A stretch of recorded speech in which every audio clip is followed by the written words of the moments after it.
here today with Brother Barney Bush. Barney, what we want you to do is to introduce yourself to our audience.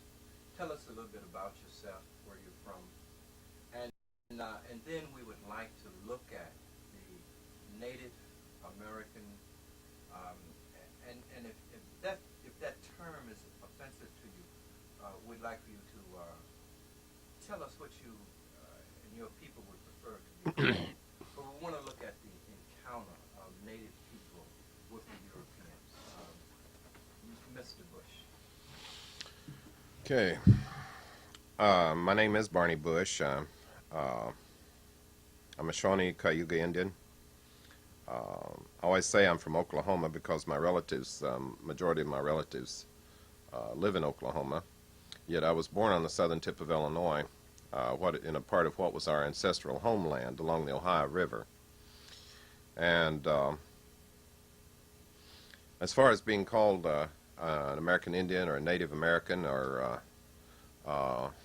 any of the other terms, I've ceased to, I reached a point in my life where the whole terminology thing about who I am has become almost insignificant.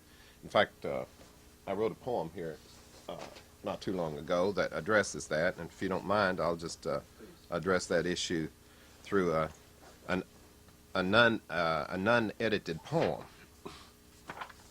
I was thinking about some things here not long ago and how it felt to be this kind of human being in America,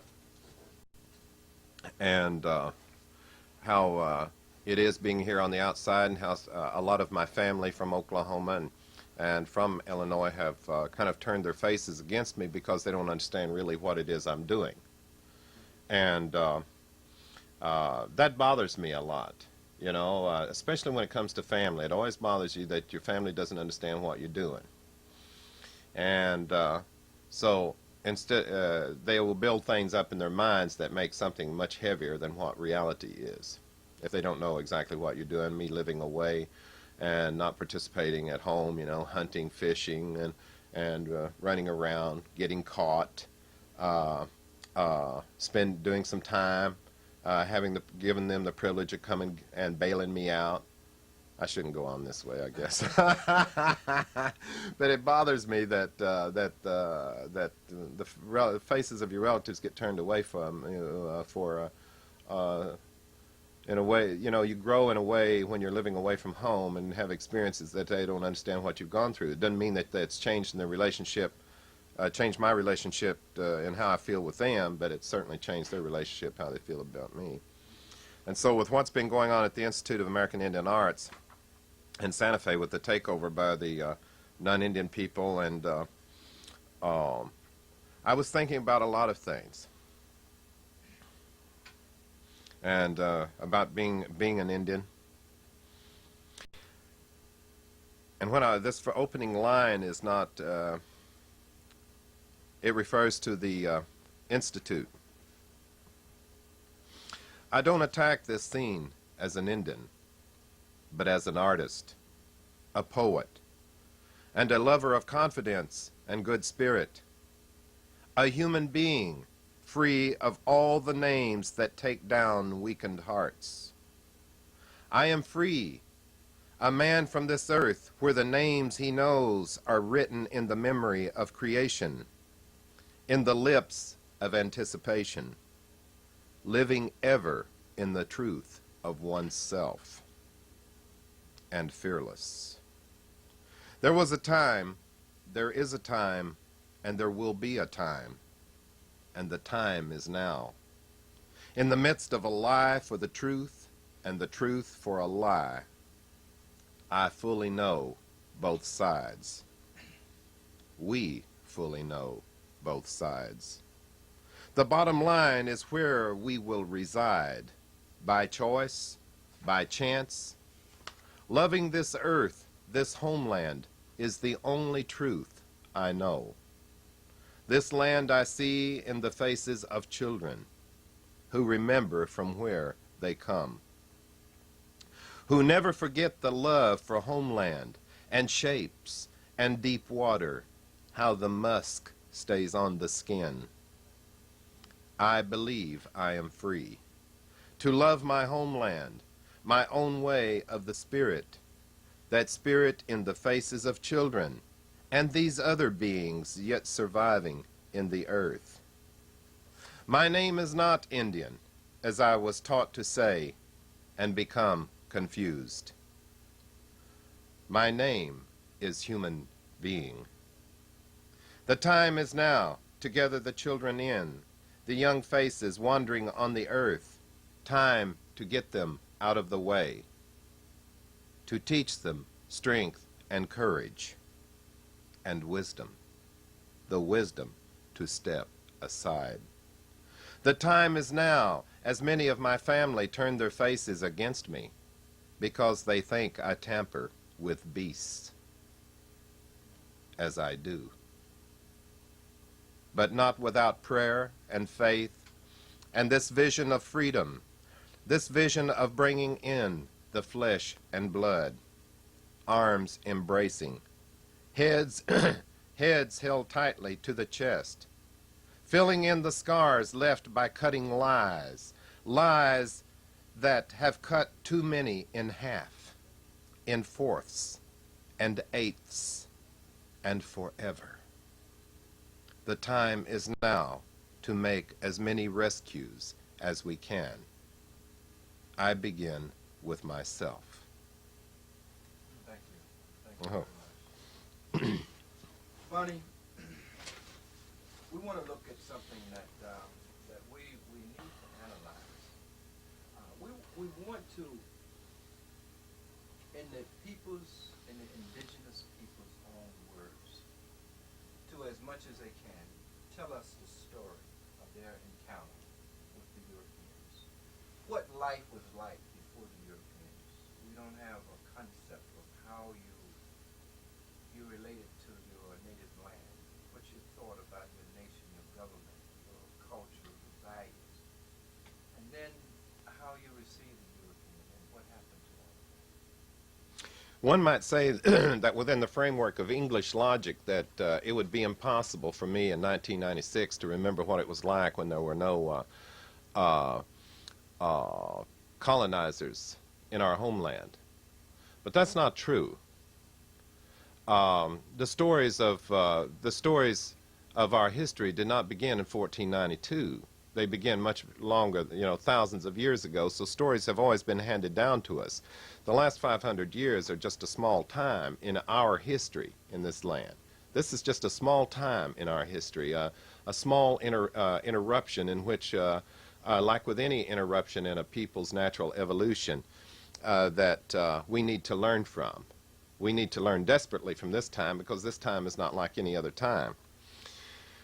But how I can remember what it was like is through the history of our of the stories of my grandparents and people before them. One of the things that my grandmother's sisters always made certain of, they repeated the stories to me over and over and over as if it were an act of desperation.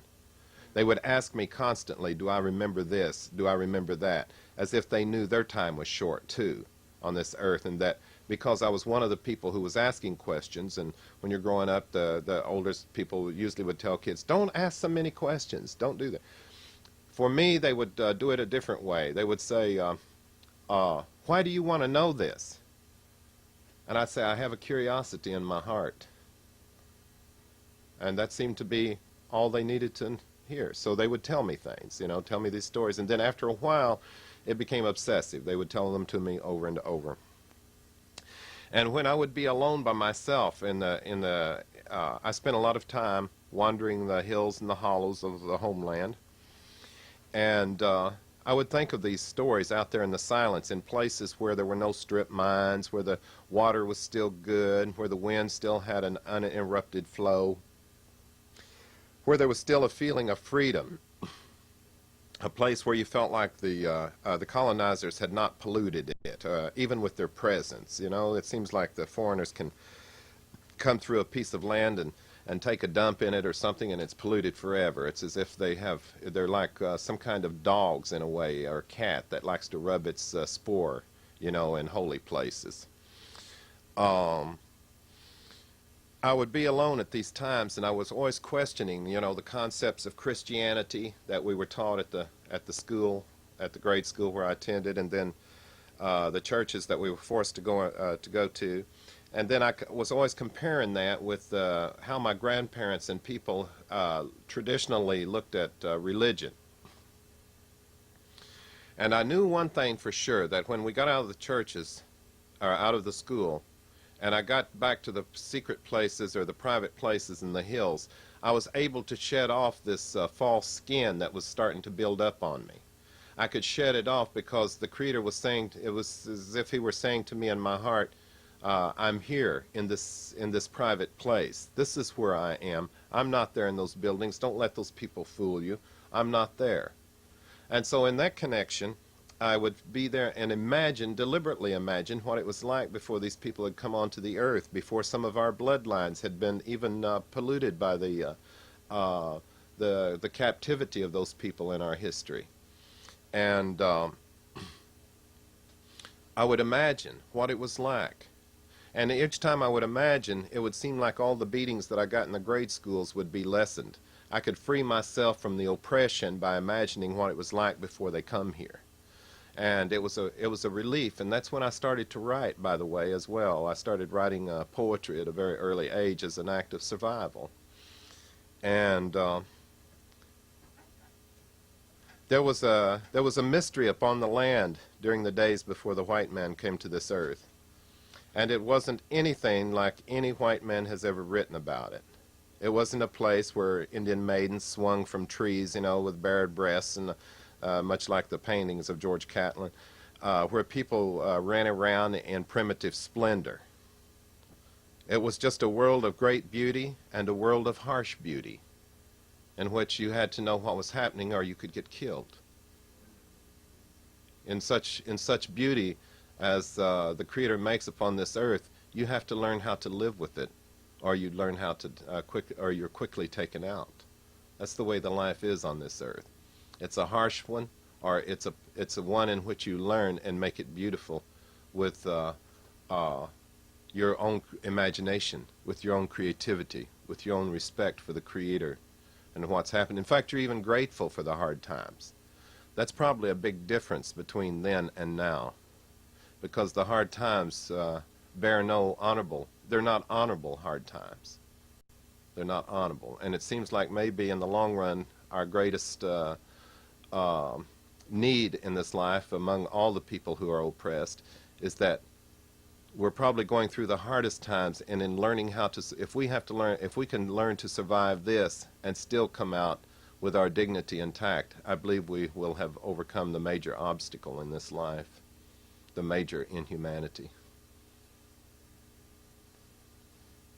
What were your governments like? How did people relate to one another? How did they relate to you? The governments? Tribal governments? Yes. Well, in my own family, it was more like a family government, or a government by the clan. We belonged to the clan of the Makwa, or the bear. My grandmother belonged to the Palatha clan, which was the eagle. And no clan is one is more honorable than the other, and none of them less honorable than another. But representative of how we believe we are descended. And in my mother's family, they were governed by kind of like almost the unspoken word. Yeah, the grandparents were always in charge of things. Yeah, within the clan, the grandparents, the grandfather, the grandmother. When things got too heavy, they would you could hear people even arguing and going to it, and I could remember the many times that at each one of these arguments, my grandfather would at least once say, let's do what's right.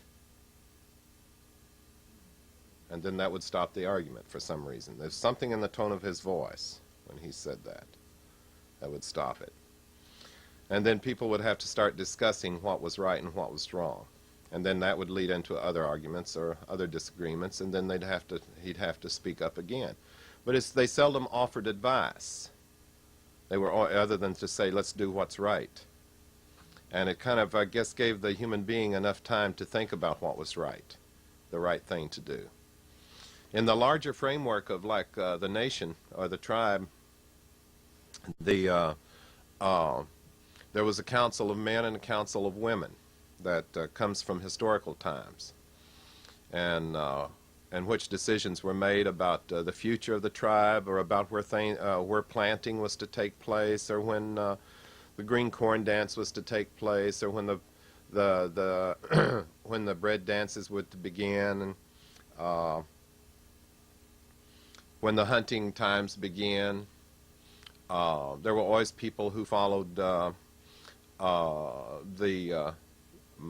in my mother's family it was this way too. They followed the planting seasons by the stars and the moon and the feelings they got about the weather. And there were 5 clans in my tribe, and I'm from the Kishpakafa clan, and out of our clan came the warriors. Although Dakumsa, who was a Kishpakafa, was considered to be a chief, he was never really a chief. The chiefs come out of another clan, come out of the, I think, the Chelagathas. And medicine people come out of the Makujis. And the peace chiefs, I think, come out of the Pequas. And people had, those orders were well designated. The order of tribal structure was well designated back during those days, and I feel probably less so today because of the acculturation of into the American system of things. But the Iroquois, of course, were the ones that Thomas Jefferson and Ben Franklin studied for the principles of democracy. You know, English logic refuses to acknowledge that, of course, because they still like to keep the image that natives were savages, you know, and that we could never come up with something like the concept of democracy, that only a civilized people could do that. And, of course, then, too, we break it down again to the basic thing of what is the logic of civilization anyway, what actually constitutes it, and who makes those definitions. We have to, as a people, stop thinking about allowing what oppresses us to continue to define our language for us, and what these words mean, like civilization and democracy. I mean, we're still being victimized by definitions. Buddy, you talked about some of the cultures, some of the structures that the native people had that were adopted by the Europeans. Right. Before we get into the clash of the two cultures, Mm-hmm. let's talk about some of the things that the Europeans, and in particular, talking about the independence. We hold these truths to be self-evident, and how I'm looking at government.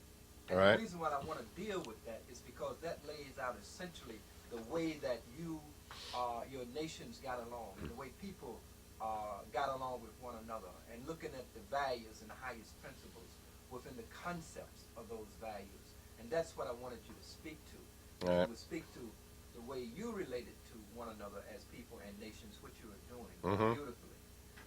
But then how that was adopted by the Europeans. Well, when the Iroquois created the Great League of Peace back in the probably the 1600s or so, or the basis of it is rooted in history older than that, of course. But when they actually came together and brought in the Sixth Nation, the Tuscaroras, after they were afflicted by disease and warfare in the South, they came up and applied for admission into the Five Nations and were admitted. They spoke a similar language and descended from similar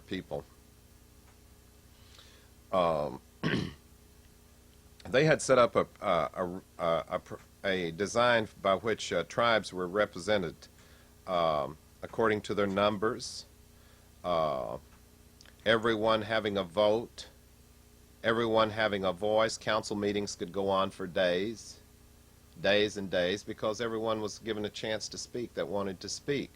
And you could sit and listen to these things for, you know, days on end, late into the night. People would fall asleep, and it would probably still go on, you know. Well, as time went along, the Iroquois had invited other tribes in under this League of Peace. A lot of tribes didn't want to come in under it, and but during this invitation to other tribes to come in under this League of Peace, tribes from a lot of the Ohio Valley went up to hear what they were talking about, to hear what this League of Peace was about. Now, the Shawnee Nation itself always had a relationship with the Iroquois people, but we were never under the jurisdiction of the Mohawks or the other 5 nations of the Iroquois. Although the history, the U.S. history, writes about it, and they say that the Iroquois influence, you know, that they wanted to make the Iroquois sound as if they were like the Romans of America, whose influence spread clear out to the Mississippi River and beyond, and that they had these great nation states that were under the influence of the Iroquois nation. Well, of course, that was not so. In fact, white people have written about this for so long that a lot of tribal people have begun to believe this, that they were under some kind of great Romanesque influence during that period of time, and it just never existed like that. Although the influence of the Iroquois influence probably had more effect upon the way that white people thought than the way that Indian people thought, because it was not an unnatural way of thinking that a person had a right to speak. That was one of the most elemental rules in every tribe, and at the same time, it was one of the highest respects that a human being have a chance to speak. And it was really insulting to interrupt this person. You didn't embarrass the person you were interrupting, but you embarrassed yourself. And people never forgot it. They talked about it for days. They still do. I remember that from when I was a kid, you know, to interrupt someone who was speaking. And then when this war between when the colonists went to war against their own people, against their own country, they were trying to make it sound like they were one group of people who were at war with another group of people. Well, that's one of the most stupid errors in history. That's just so stupid. Here you have English fighting English, but because they had colonized, coming over here to our country here, they were all of a sudden calling themselves Americans as if they were some kind of distinct ethnic group, you know? And they weren't. They're the same barbarians that were coming over here. What they were doing was in revolution. They call it the Great Rebellion. They were in revolution against their own people. And in fact, the reality of that is that they became traitors. They became traitors to their own government. They overthrew their own kingships and leaderships by this revolution. Although because they won the war, they called it a revolution for against tyranny. See? But if they'd lost, they would have been hung as traitors. George Washington would have been hung as the traitor that he was. You see? Because that's the reality of it. They betrayed their own country. They betrayed their own governments. And then what they did was in visiting at these longhouse people's councils, they started writing out a form of government in which every human being was supposed to have a voice, and there were to be representatives from every one of these districts who come in to speak for the people. And that's how this whole thing with the Senate and the Congress and the U.S. government came together as a result of this. But as time has gone on, it seems that the U.S. people have done, they've been influenced so many years by this by the monarchy. They've never really got away from the king and queen syndrome. They still like the kings and queens of their own country. In fact, they still, you know, they haven't separated from their own countries yet. They're constantly interested in what Princess Di is doing, what the Queen is doing, what Prince Charles is doing, all these people. And, you know, I don't, you know, any person who's not related, who could give a, you know, who gives a hoot what these people are doing? I don't care who they're sleeping with. It's none of my business. And what they're, you know, how much money they're spending on what, and who they're, you know, laying with on the beach or whatever, and they just spend so much time photographing these people who are they're of no interest to me whatsoever. They're of no interest to anybody else in the world who's not influenced by this, who's not been under a king and queenship kind of thing, and this royal house. So they haven't separated from that yet, and they still seem to pass that logic along through the spread of English, the spread of the English language, this class system. Yeah. The kings and queens versus the lower classes. Right. And you know, the development of the class system, of course, there was class systems within tribes too, but they weren't set in the same way as the class systems of Europe. In some tribes, the lowest class soon became the ruling class. How so? How did that happen? Well, the Natchez people down in the Mississippi country had a society in which you could have I think the anthropologists termed them, what they call them? I've forgotten those technical words for their, I'm sure they didn't call themselves these anthropological terms anyway. They had what was called the low class of people who served as, they worked as servants. They cut wood, gathered water, they did a lot of the hunting for the entire tribe, and they made sure that the wealthy class, the class that was in ruling power, were always fed, their houses taken care of, and that at the end of a certain cycle of years they had elections, but the elections were held among the servant class, and then the ruling class of people were moved on. Yeah, they were moved on into another class of beings, whereas the people who did all the wood chopping, the hunting and everything became the elitists then. Yeah, it is. Okay, when the European, and I'm going to come back to the Iroquois nation and the way they formed their government a little later.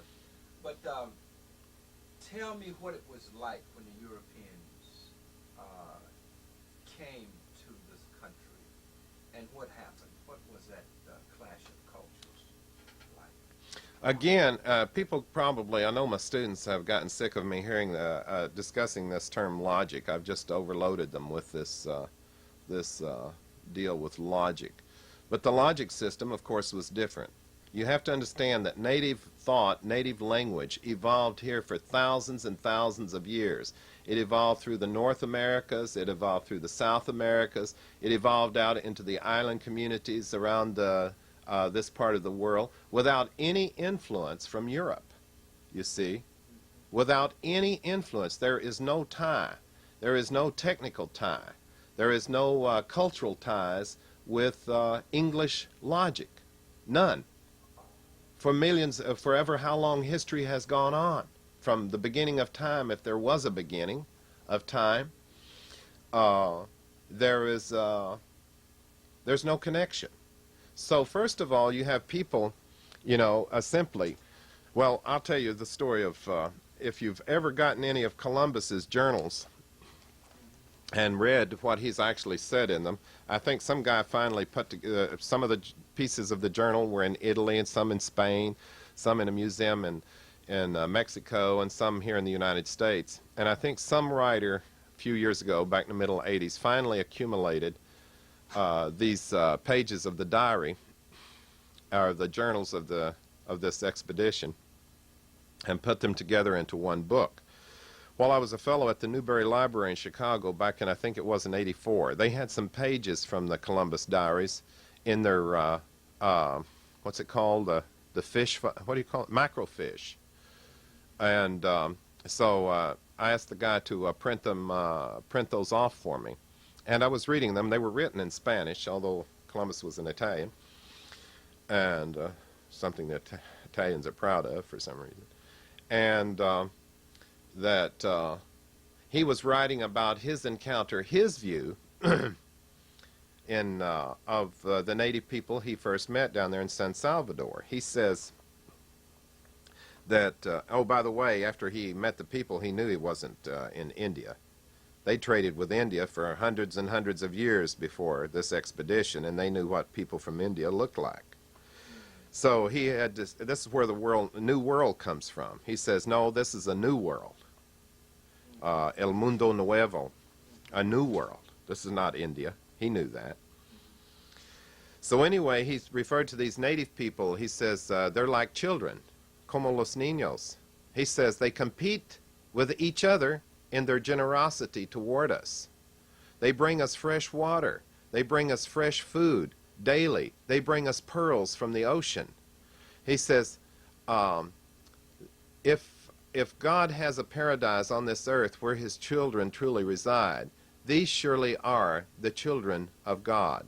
Los niños indios, E-N, capital D-I-O-S, the children in God.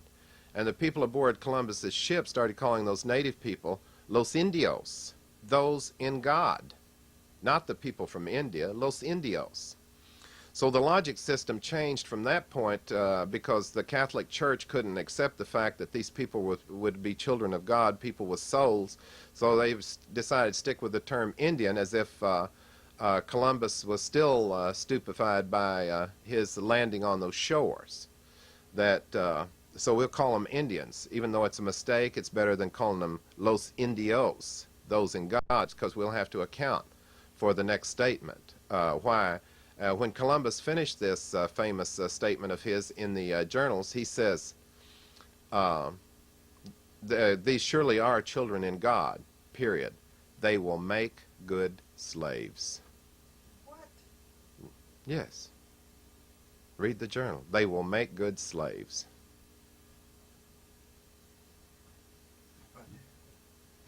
Brother Bush, I'd like to know from you, based on your study around the Christopher Columbus issue and his relationship to your people, Mm-hmm. I'd like to know what was the real relationship between the Africans and your people during that time. Whether the relationship was either good or bad. We need to know, what was that relationship, and was it peril? Did it put the Indians under great peril, or did it provide the Indians, quote unquote Indians, with a sense of support? What was that relationship? Okay. Of course, you have to understand that a lot of what I know of this relationship historically, I've had to read as well as hear it from people, because you hear one thing, because a lot of the people of black and Indian ancestry that from Oklahoma were influenced by that period of the removal days. Okay, now after Columbus is, our encounter with the American or the Europeans probably didn't happen until, the 1600s.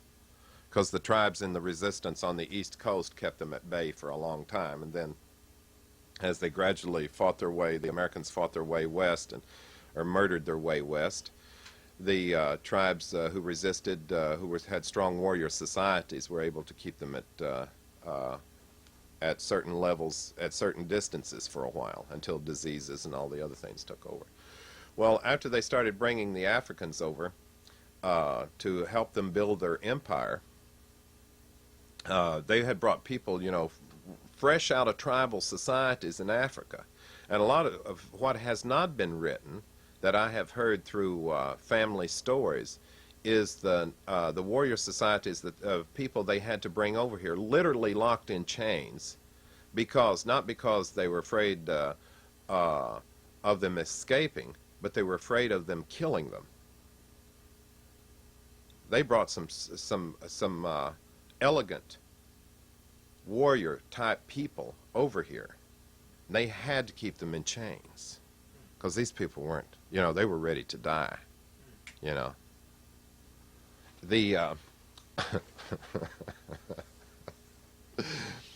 The relationship is that as soon as many of these people were unloaded on the shores over there, and they understood that they were in another land and that there were native people already there. Once that connection was made, then many of these people, as soon as those chains were unlocked and they were allowed to go to sleep at night, the next morning they were gone.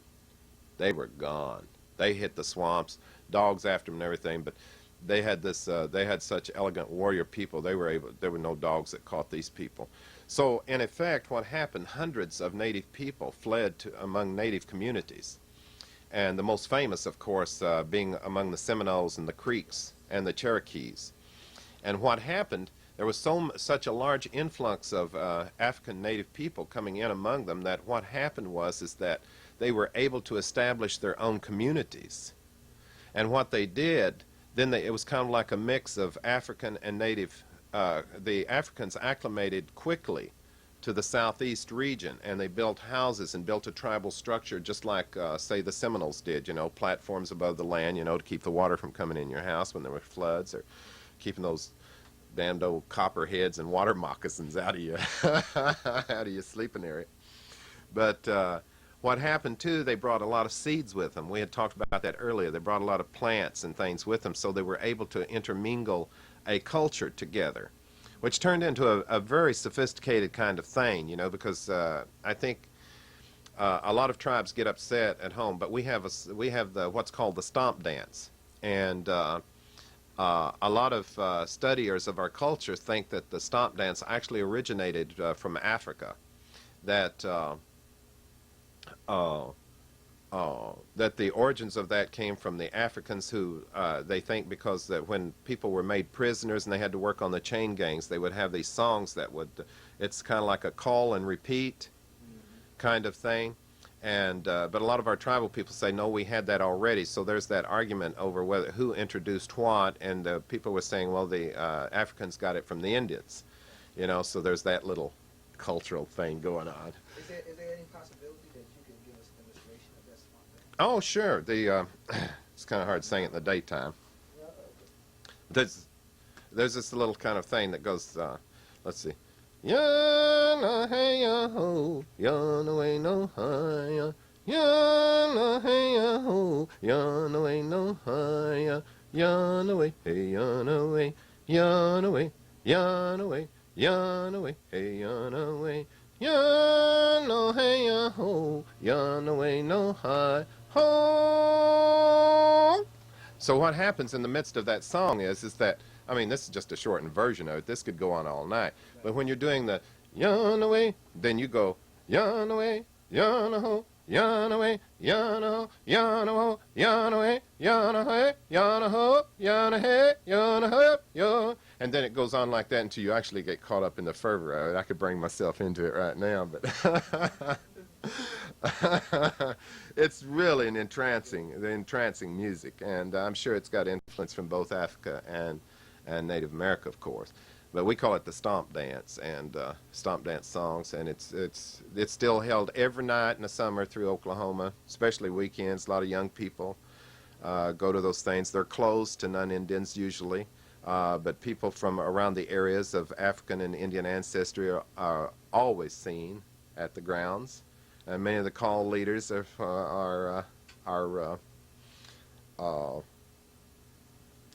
both backgrounds in their ancestry. And of course people so individually, ethnically proud, one might get angry over the other one, accusing the other one of not being a full-blood this or a full-blood that, And but it's evident. Yeah, it's a wonderful experience to hear those sounds and those long, hollows at night, and hear the voices echoing off the ridges. So the cultures were similar. They were close enough that people could just really blend in because they were both cultures of nature. Now I hear what you're saying, and actually when I sit and talk to the elders in Africa, they tell me almost the identical same story in relationship to the way people revered nature, were at one with nature, at peace, the councils, the elders. These are all very familiar. Mm-hmm. Yeah, I think historically, people are, the English logic's always talking about the terrible wars that we had among each other, and they emphasize those kinds of things as an act of separation, you see, and to establish their concept that we lived in states of savagery, which is all nonsense. because people did have animosities toward each other a long time ago, and they took care of them as people saw fit. The great scenes that you see happening in Africa right now is not the result of ancient feuds of intertribal conflicts, but it's the modern day conflict of people being stifled by this whole oppressive kind of thing that's happening in the world. People are jumpy all over the world. It's like we've all caught some kind of virus, you know, some kind of deathly virus from this whole part of the world. So now, instead of like small family feuds and some intertribal feuds, we're engaging now in massacres upon one another. We're doing all kinds of crazy things among each other now that people didn't do historically. And yes, I think that in older times, I think almost everyone wanted to live. You know, everybody wanted to mess with their own garden. In our tribal communities among the Shawnee Nation, we had what was called a community garden, in which everybody participated in the farming of the fields, you know, like the cornfields. And they had huge, huge cornfields in the Ohio River bottoms.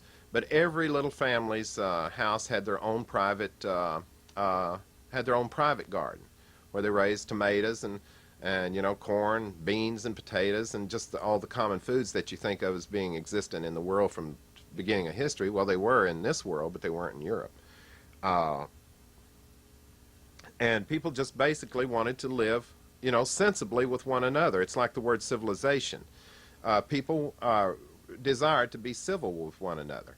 Although every tribe, most of the tribes, had warrior societies, and people to protect and actually to govern conflicts within the tribe itself, more than just to go to war against another tribe. Although there were tribes whose major engagements were warfare, they prided themselves on being warriors. They were warrior nations. They were warrior nations. Historians write and say that the Shawnees were warrior nations, you know, that we were people who always indulged ourselves in fighting and resisting. And I don't know that I feel that way so much, or that I feel that I've inherited that concept as much as I have that we were resistors, that we were always at war with nonsense. And of course, English logic would say, well, you would say that, of course, you know, because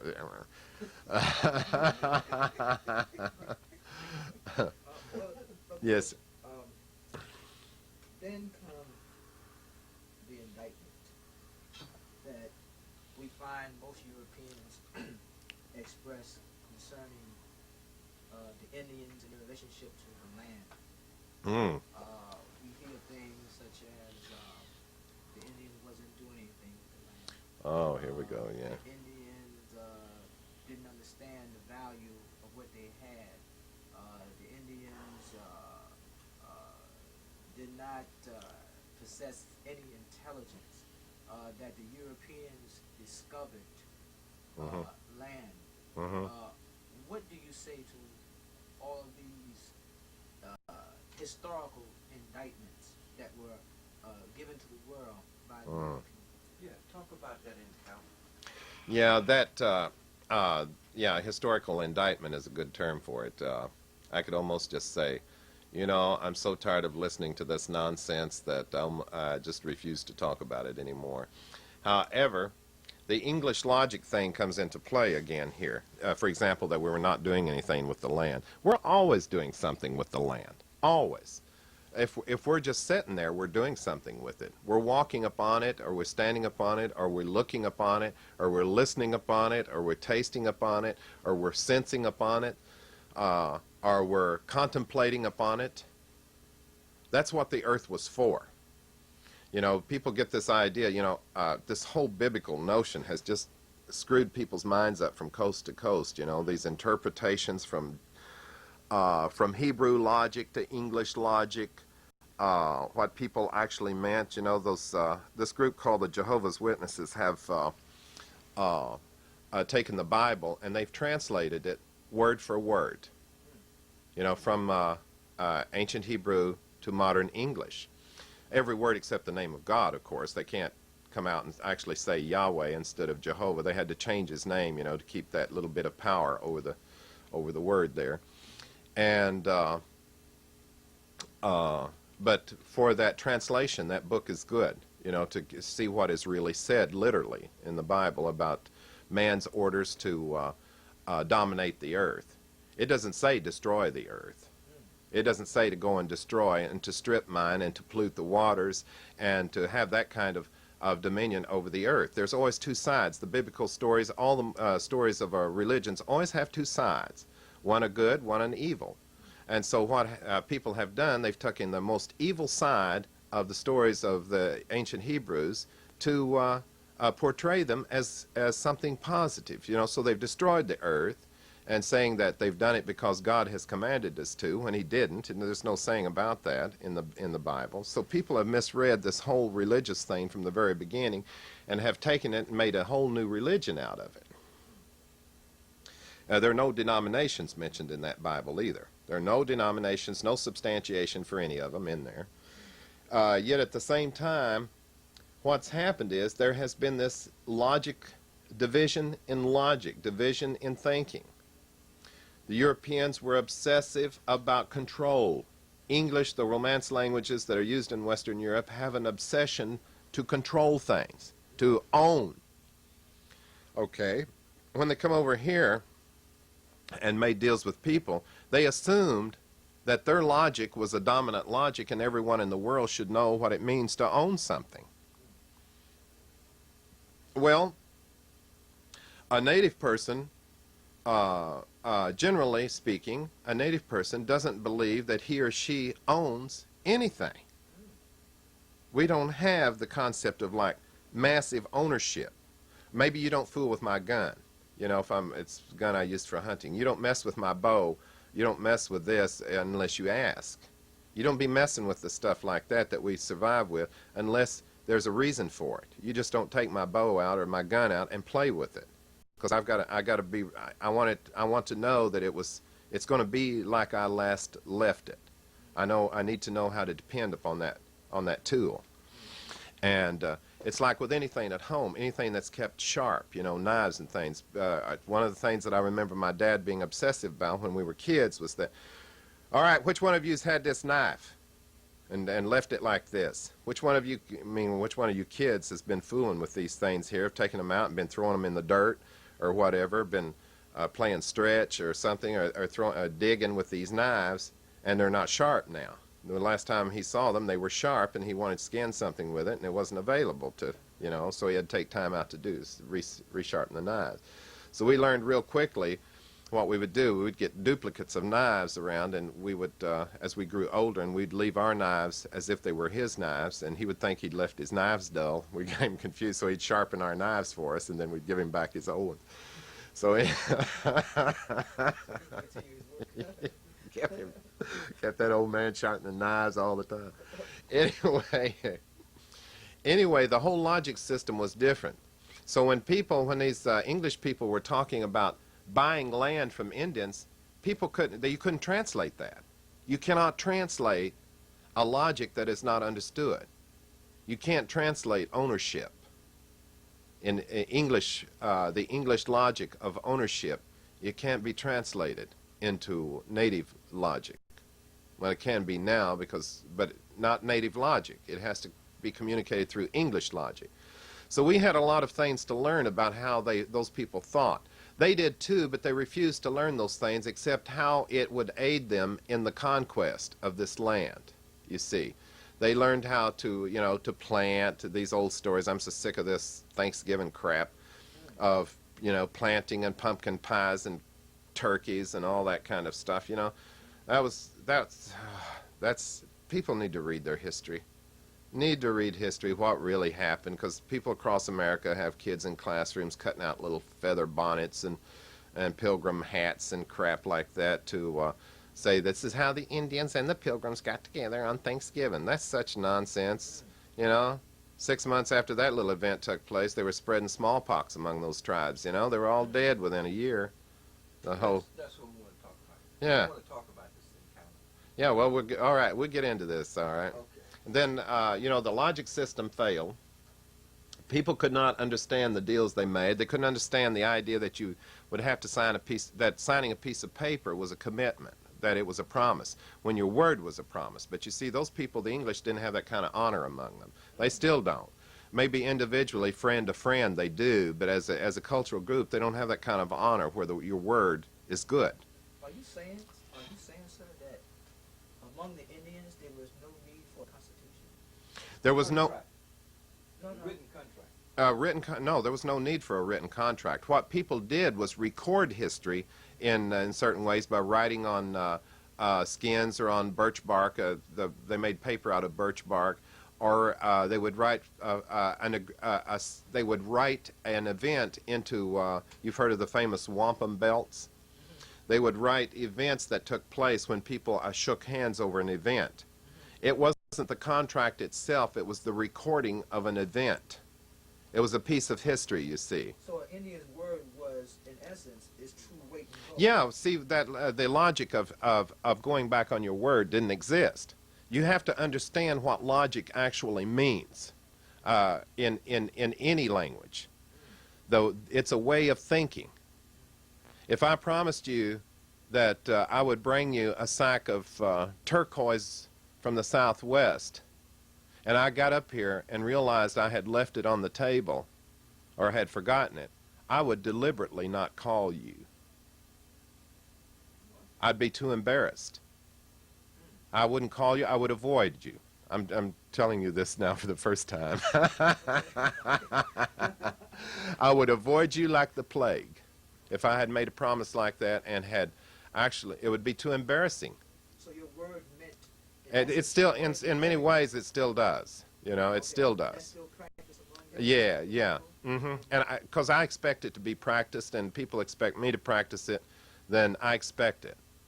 And when I see people not follow that way, I'm not disappointed now, as my grandparents would be, because I understand that another logic is at work in their minds. You know, one that's called dishonor. See, we humans only have two qualities about us. We have honor and we have dishonor. And when these Europeans were talking with people, there were always, see, English is kind of like a strange kind of thing, and it was really confusing because people in English could mean something from their heart, but they never say what they meant, or seldom said what they meant. Like, I think it was Red Cloud or Sitting Bull who once said, the white men made us many promises, but they kept only one. They promised to take our land, and they took it. Yeah. How did they go about that? Was there resistance at first? Yes. Tell us about it. Well, first of all, there was a resistance of a social resistance. Tribes couldn't understand what was going on. So when they called these people at their putting them on the spot for their word, it made them angry. It made the white people angry, because you're calling them on their honor. You see, you're calling them to the stump to say, well, now this is what you said. You were only going to be here, wanted to use this place for a little while, and we need it back. We need it back now. So they, invented eventually this word called Indian giver. You gave us something, and then you come and take it back. Well, that was so stupid. It was like, we might as well call it, instead of Indian giver, let's call it white liar. Right. You were supposed to be there. You said you wanted to stay here and keep your family here for a couple of summers till you raised enough food and hunted so you could move on, and you'd get on out of our country. But now you've been here for 10 years, and you're bringing more of your family from Europe. You're bringing more people here, and you're scaring away the animals, and you're cutting down all the trees. You're clear-cutting the forest. You're clear-cutting. I mean, you're taking whole forests down. We've never seen anything like this. What is it that you're doing? Keep your promise and move on out of here now before it's too late. And these people are saying, well, you gave us this land. Oh, no, the land was not given. You can't give what you don't own. You can't give it. I remember reading about old Joseph of the Nez Perce back in 1877 when he was resisting the taking of the Wallowa Valley in Oregon. And when the soldiers came in to move him out, he says, well, I've never sold this land.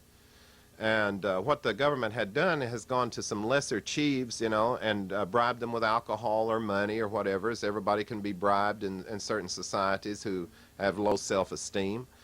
and said, who had been, and by the way, people who had been weighted down with the missionaries, with this thing of Christianity and Satan, and said, Joseph said, well, I've never sold this valley. And I said, yeah, but here's the signatures on this treaty, or on this land sale agreeing to sell this land. And Joseph said, well, if I've sold this land, it's like if I had a horse out here and you come to buy my horse, and I said, I refuse to sell it.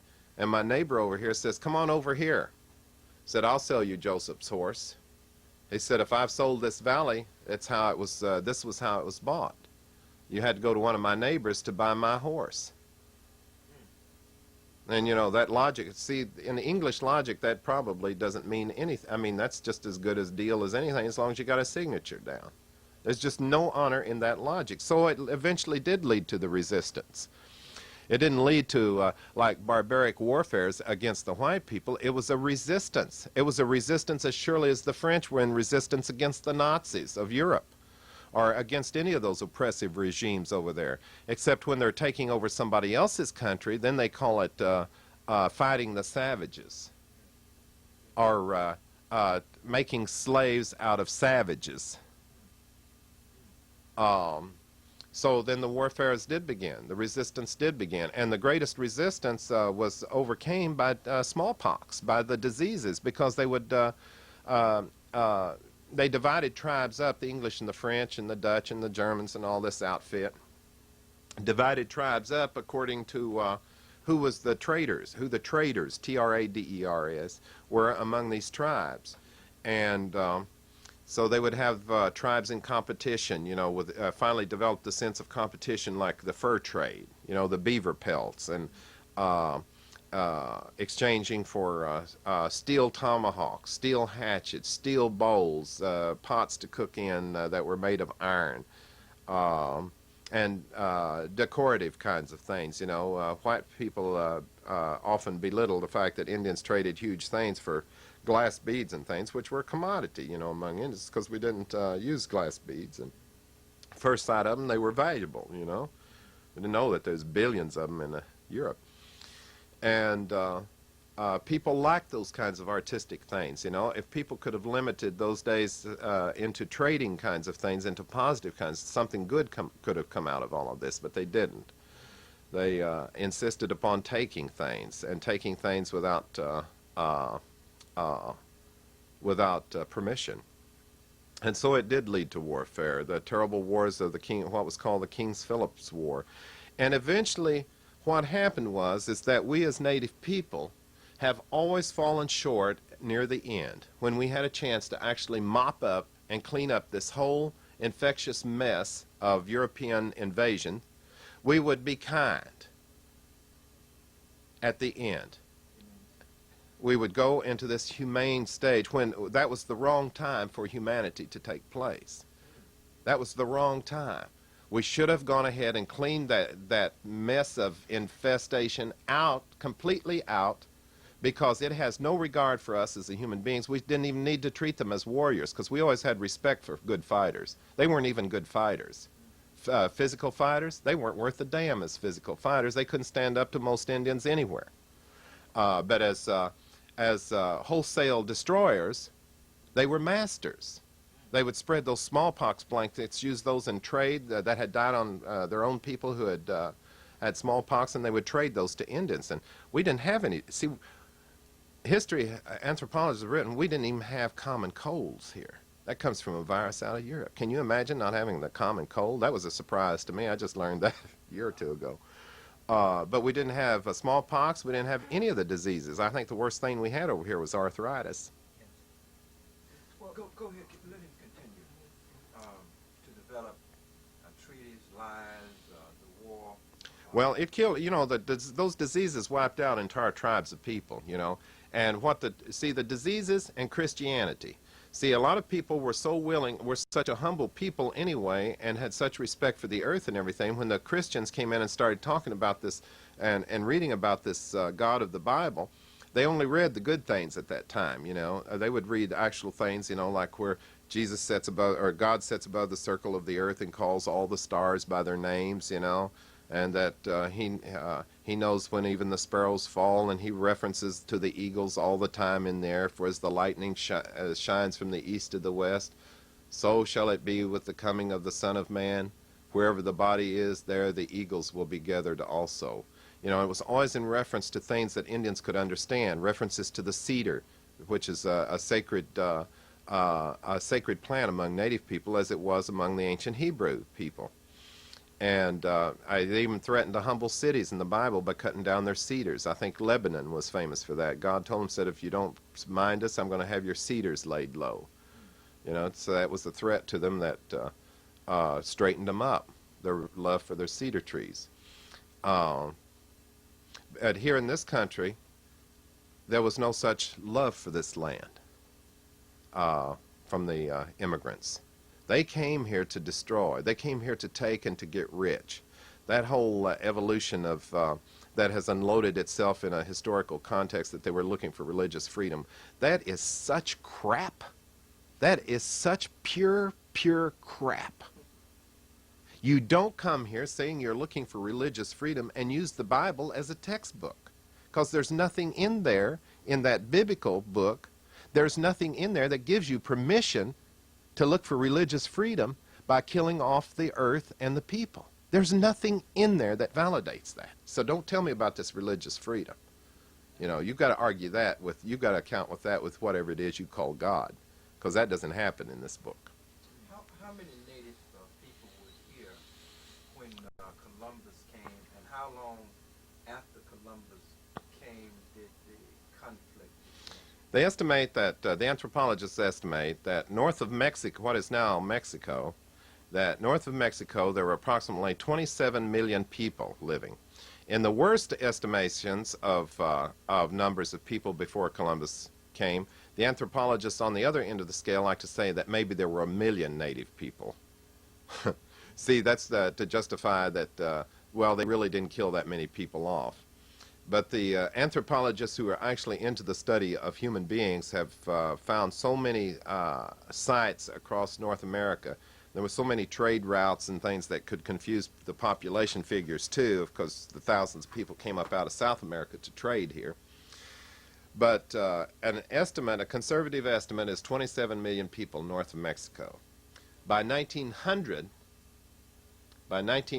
about 400 years later, the estimated population of the native people north of Mexico was 320,000. 320,000. Yes, the census in 1900. Yeah. From so many millions, and you have to think of all the millions. That wasn't just 26 million 700 people killed, but millions beyond that over that 400 years in diseases, and people continually being born, people continually dying. Yes? Are you saying, Brother Bush, that it was a systematic, conspiratorial plan? Absolutely. To annihilate the Indian It wasn't a secret plan that the U.S. had. I mean, their generals bragged on it. Even their presidents. I think it was Andrew Jackson. Well, are you familiar with de Tocqueville, who wrote Democracy in America? He did this visit from France to study democracy and its effects upon civilization and how it was working on the American frontier. It's called Democracy in America, and it's got a subtitle too. Anyway, he was talking about how it was working among all the immigrant communities here, and he says, as for the Indians, as for the native people of the Americas, they will most certainly have to die. I mean, that was his conclusion. They will most certainly have to die. That they could not be, he was certain that we couldn't be acculturated into what was, quote, civilized concepts. The man was a fool anyway, because he had no idea where democracy originated. He didn't even study that, because, see, these people have an arrogance in their logic systems that does not permit them to learn from anyone other than themselves. I mean, it's a very incestuous logic system, very incestuous. And it has bred a lot of terrible concepts upon the world. Yes, diseases and religion. I mean, people, as take for example the Conestogas and the Susquehannocks in what is now called Pennsylvania area. as soon as they became Christians, they lined them up on the walls around the church in there, and systematically, they said that they were taking these stone hammers, the white people were, and their hands got so tired of killing people, knocking them in the head. And here's these Indians standing up against the walls like the Jews did. This is one of the things that kind of makes me angry. They knew they were being killed, but because they were so confused with religion, they thought that they were going to die and go directly to heaven. That's what they were being told. They would be killed right there on the spot and go directly to heaven. Now, that's in the Christian logic, but there's nothing in the Bible that says that's going to happen. They say in the Bible says when you're dead, you're dead. You're going to lay on the ground and wait for a resurrection. So where they get that thing, oh, little Johnny's gone to heaven or gone to hell, as soon as they die, is not substantiated in Bible logic. You're talking about atrocities. Let's talk about some of the atrocities, some of the things. You want to dwell on this atrocity, all right? Yes. Well, this is really hard to talk about because it's hard to even, it's hard for me to talk about such barbarian behavior coming from an entire race of people. And it's kind of like a condemnation for which, a society with a logic system like the Americans have, it wants to get even with you for pointing out its disease. It wants to get even. That's one of the things that we Native people are going to have to do around this earth. We're going to have to stick together because as time increases, these people are going to be more and more down. If you think they're done with South Africa, if you think those Boers are done with South Africa, you're crazy. You're crazy. You think African lives are going to be safe in South Africa after all those years of apartheid and apartheid in Africa and apartheid in the U.S.? The apartheid that exists in the U.S. is little talked about. But the atrocities, the murders, the massacres, people as soon as, I think it was King Philip, they called him King Philip. He was, I think his real name was Opachankanov, from I think it was Narragansett or Wampanoag, one of those tribes out here in the east, that after the war, and they killed him and his 2 kids, executed them. They sent one of them off his family off into the West Indies as slaves. And I think they cut his head off and put it on a stake and carted it around Boston Square. And one of the trophy, one of the things that they often bragged about when they, after the warfare started heavy duty and they were going out and burning villages and killing women and kids. And our word, the Shawnee word for the English is Shemegana. And the Shemegana refers to the saber, the long knife, but it refers to the motion that it makes as it cuts off or cleaves through the head of a child. That's what the word means. This is Shemegana, and that's how we know them. And the barbarianism, they were always planning times to attack villages when there were no men around, of course. That's in the logic of the way white people fight, is to kill off the women and kids. And when you say, was it systematic? Of course it was systematic, because their generals, even O. Howard, I think, of the U.S. military, said to kill the women and children, you must, he says, because nits make lice. Yes, so you must kill off the women and kids. And that it was an honor to do so. In fact, the trophies put on Indian heads back during the colonial days, you got $100 for a man's head, $50 for a woman's, and $25 for a baby's. Yeah. So that was the price on the human head. And so that's how they started, their own people started bringing in heads as trophies to collect the bounties on of tribes who were in resistance toward them. So when they bribed some other tribes to that had community feuds with the warring tribe, with the tribe that was in resistance, they would get them drunk or get them in debt to them, and especially you get an Indian in debt during those days, and you have him. You control his life if he owes you. That's in the logic system. If I owe you, I'm indebted to you until I pay you back. And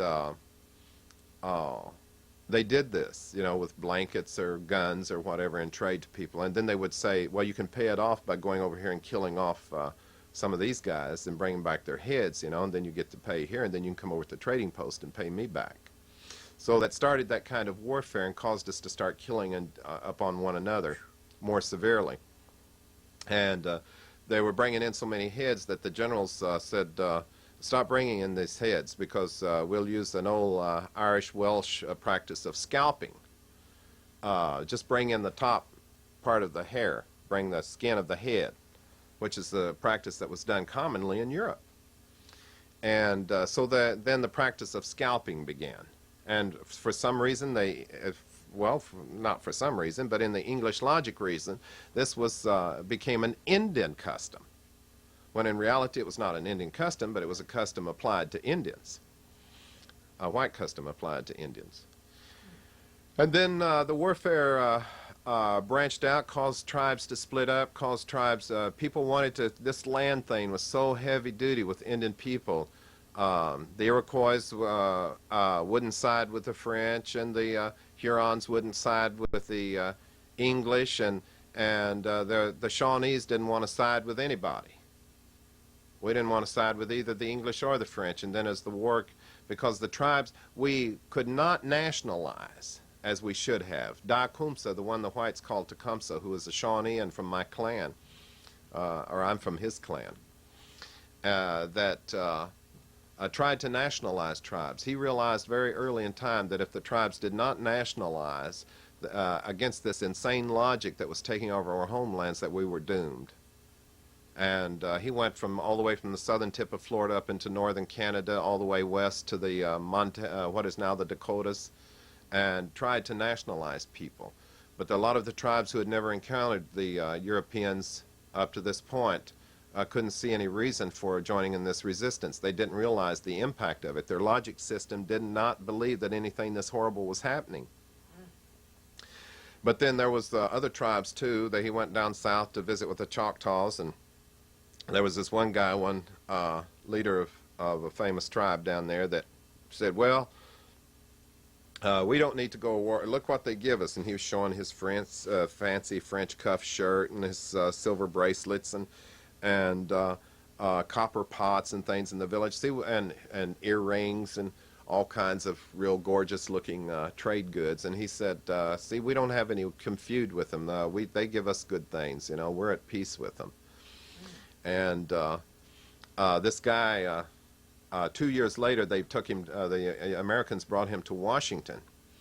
And when he got to Washington, he immediately started drinking, ran up a $2,000 bar bill at this one place here, and then died of alcoholism. And some of the people thought that, you know, that this was the way that he got paid back for his belief in the American logic system, in that world of the greedy. And of course, Tecumseh was unsuccessful in getting the tribes to unite. The Creeks and some of the Cherokee bands, and in the north, bands of the Chippewas and the Miamis and the Delawares and some bands of the Winnebagos all saw this, and Potawatomis saw this need to unify.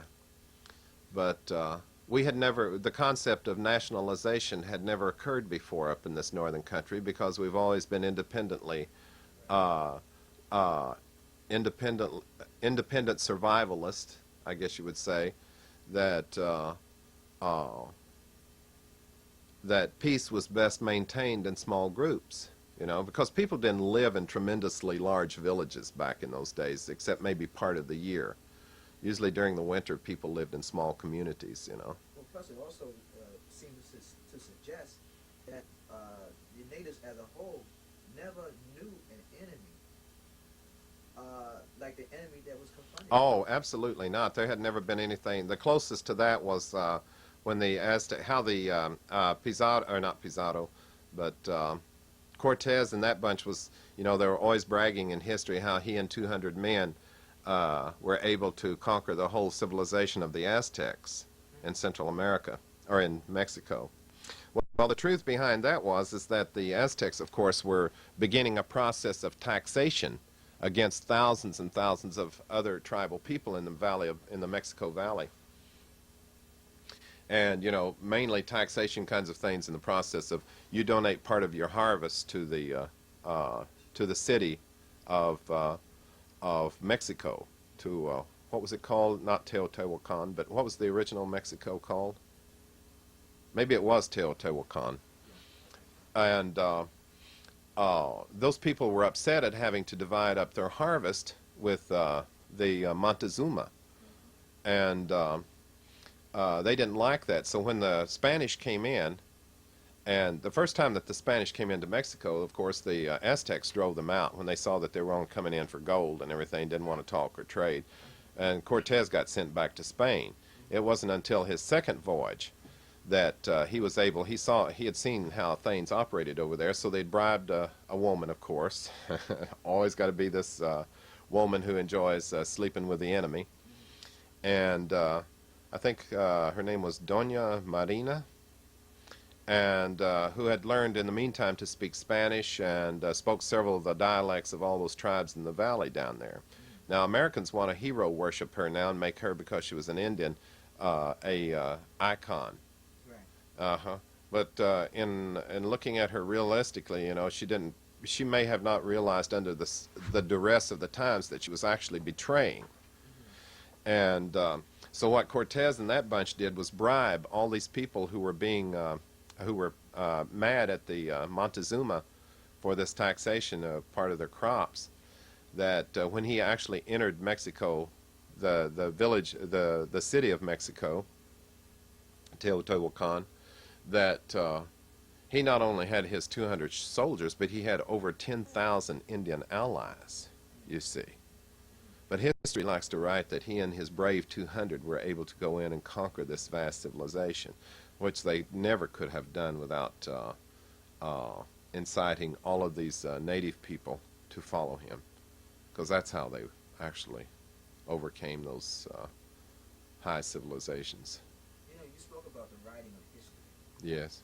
I know from my own personal experience, everything that I learned about the native people was always learned through European eyes. Yes. Through European words. Absolutely. Do you feel that European eyes and European words reflect the true history of the Indian? It can't. No. Because the Indian never was allowed to tell their own story. Do you feel that they are telling your story? Of course not. How people really want to do this is when the Americans write stories, they of course write. They want to do research for books in which to publish in order to make money. So their research is never that far-reaching, and even when the most hardy researchers are at work to study the history of how Native Americans perceived the world, it was always done through a need to control that history. It was always done through a need to have history put within the framework of this is the American culture. This Indian history is a part of our culture. But we're not a part of the American culture, you see. We're not even the first Americans. People want to say, oh, you're the first, you're the really true American. No, we're not. We're not true Americans. Amerigo Vespucci and those people who gave the names here are the real Americans. The first Americans truly are the white people from Europe. We were not, there was no America before that. We are the native people. We are the first people. We are the indigenous people. We're not first Americans. The first Americans were Ben Franklin and George Washington and all of those dishonorable people who betrayed their own governments, betrayed their own countries. I mean, that's the truth. The kind of truth you can get killed for in a country like this. Barney, Yes, sir. our time has swiftly come upon us, and I am terribly sorry, because we are really just beginning to talk loose and stretch and see that our culture and your demise parallels the African demise like a puzzle. The identical same thing that happened to you happened to us, and in the identical same way by the identical same people. Every native culture around this earth has endured this. Every native culture has had to put up with it. Even when I go to France, one of the strange things, you know, they have the Basque people down in the southern part of France who are not a white people at all. They, in fact, remind me a lot of Indians. They've got their own cultural center, tribal center, and everything, you know, and they have their own language and their own kind of cultural kind of things. And I really like those people. If I had somebody put a gun to my head and said I had to live in Europe, I'd probably want to live among those people. But then you have the people of northern France who are actually Britannians. They say they're the indigenous people out there, and the French have run them out and limited in this part of the world. They're always having these kinds of arguments. But when these white folks get together as a community of colonizers, all of a sudden they're all one people. They're all one people then, spreading this crap out to the rest of the world. I really have enjoyed visiting with you all, and I find it part of my responsibility as being here with you now is of taking the good hearts that I have felt here out among my own people again. And I hope that when we recover our institute and we have a big dance for the celebration of our victory, that when we invite you, that you'll be able to come and participate with us. It's a big honor. I hope.